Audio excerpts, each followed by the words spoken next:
In every successful startup, sometimes no does more benefit than the yes.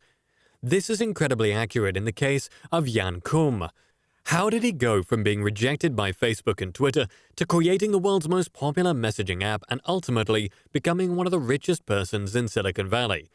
Koum's story is a true embodiment of the American dream, a story of hard work, determination, and grit. It's a testament to the fact that anything is possible if you have the courage to pursue your dreams and never give up, no matter how tough the journey may be. Join us today as we explore the rags to riches story of Jan Koum, the founder of WhatsApp. Jan Koum was born in 1976 to a Jewish family in the city of Kyiv, which was then part of the Soviet Union. He spent most of his childhood in a small city just outside of Kyiv. His father worked in the construction industry while his mother stayed at home with her son. After the fall of communism in Eastern Europe, Koum's mother decided that it would be best for the family if they moved to America to start a new chapter. Jan Koum with his mother migrated to California in pursuit of a new life. But their new life in California wasn't easy by any means. Although his father planned to join the family, due to some reason he never did. Making matters worse, Koum's mother was diagnosed with cancer shortly after they arrived in the US. To make ends meet, the mother and son lived on welfare, food stamps, and government housing. Poverty-stricken, the young Koum supplemented their income by working as a janitor at a local grocery store. Despite his circumstances, Koum was a self-starter and quick learner who wasn't afraid of hard work. 2 years after immigrating to the US, Koum taught himself computer programming. He also received training in cybersecurity by joining the elite hacking group. I had so much fun in the early days learning about networking, security, scalability, and other geeky stuff. Koum would study manuals to expand his technical skills. Due to financial troubles, Koum could not afford to purchase new manuals, so he bought them from a second-hand bookstore and returned them after reading them to save money. Later in 1997, Koum started working on the security team at Ernst & Young, where he met his future business partner Brian Acton.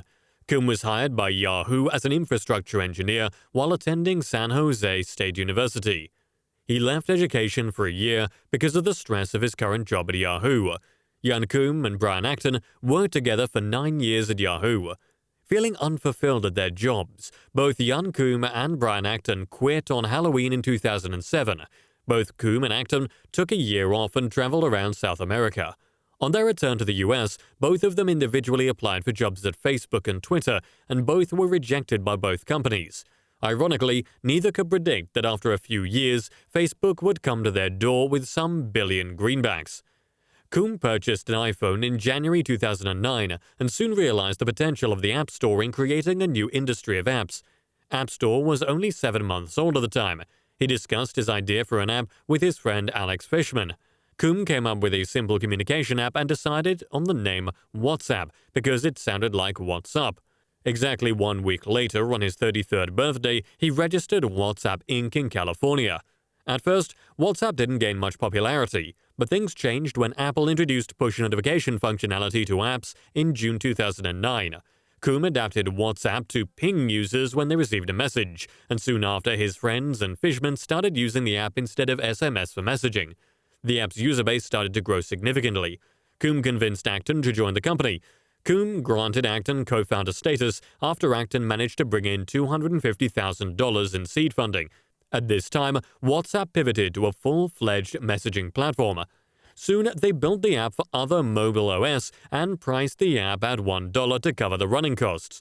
Due to their strict no-ads policy, they were also reluctant to secure funding from VCs. However, Jim Goetz, a venture capitalist and entrepreneur, convinced them to take up an $8 million investment after promising not to push advertising models on them. By 2013, they had grown to 200 million users and a staff of 50. After a second funding round, they again pivoted to an annual subscription model, charging $1 per year after a free trial of 1 year. As a child, Koum experienced the negative effects of growing up in a communist regime, which deeply influenced his strong commitment to privacy protection.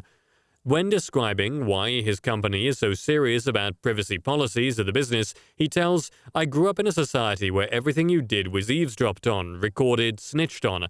Nobody should have the right to eavesdrop, or you become a totalitarian state, the kind of state I escaped as a kid."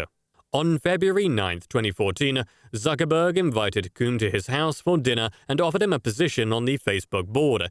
10 days later, Facebook announced that it was acquiring WhatsApp for a staggering $19 billion, making Koum one of the wealthiest people in America.